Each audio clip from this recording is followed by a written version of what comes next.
Bonsoir, bienvenue sur France 3 à Côte d'Azur. Mais tout de suite, on va passer au 19 mars, donc c'est demain avec la contestation au sein de la communauté Pieds-Noirs. Demain, il y a certains combattants d'Afrique du Nord qui vont aller à Claviers, dans le département du Var, pour célébrer le 19 mars. Le 19 mars 62, c'est la date officielle du cessez-le-feu de la guerre d'Algérie.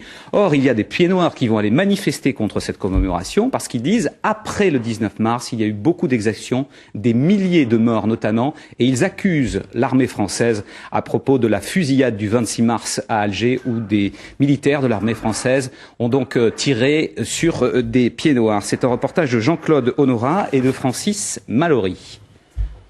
Le 19 mars 1962, les accords d'Évian mettent fin aux 8 ans de guerre d'indépendance de l'Algérie. Mais ces accords seront très mal appliqués, les combattants algériens du terrain ne reconnaissant pas leurs propres délégués. La loi du talion va dépasser celle des diplomates. Immédiatement, les Pieds-Noirs et harkis vont vivre un enfer. Une semaine seulement après le cessez-le-feu, c'est l'armée française qui tire sur une manifestation de Pieds-Noirs en plein centre d'Alger, bilan une 60aine de morts.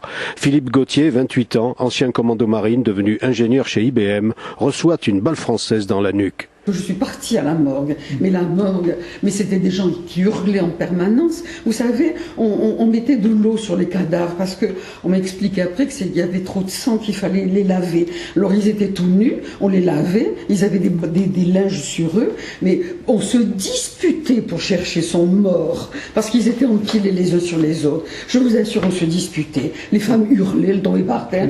C'était. Et donc c'était après le 19 mars, le cessez-le-feu. C'était après le 19 mars. 26 mars. C'était le 26 mars, tué par l'armée française sur un ordre venu du sommet de l'État.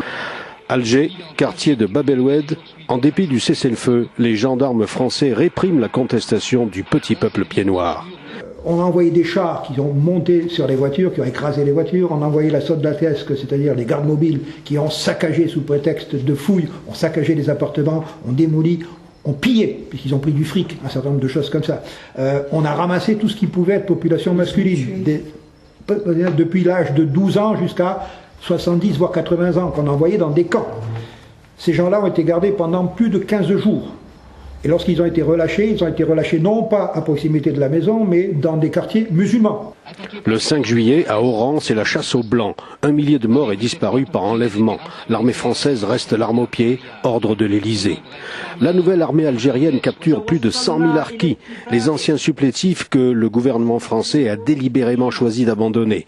Ils seront écorchés, rôtis, bouillis, martyrisés. Très peu s'échapperont vers la France grâce à des officiers contrevenant aux ordres de Paris. Le 19 mars 62, le cessez-le-feu, c'est bien le cauchemar des Pieds-Noirs.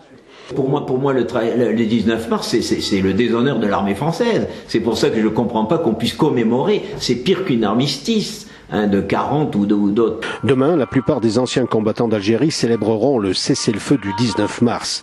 Les Pieds-Noirs, eux, viendront exprimer à nouveau leur inextinguible blessure. L'histoire d'un crime d'État soigneusement mis sous l'éteignoir depuis 48 ans.